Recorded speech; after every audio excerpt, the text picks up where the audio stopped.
இந்த மாதம் ஜெயத்தின் மாதமாக அறிக்கை செய்கிறோம். நம்ம எதிர்பாராத நம்ப முடியாத ஜெயங்களை கர்த்தர் நமக்காக கொடுக்க போறார். I declare this month as the month of unreal victory.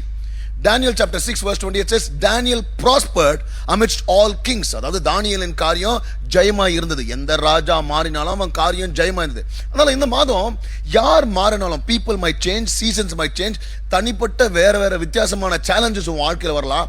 ஆனா நம்ப முடியாத ஜெயத்தை நமக்கு கர்த்தர் கொடுக்க போறார். I want to tell you இன்னைக்கு there could be decisions made. You could probably have reports and notices which have made decisions and you think your battle is lost.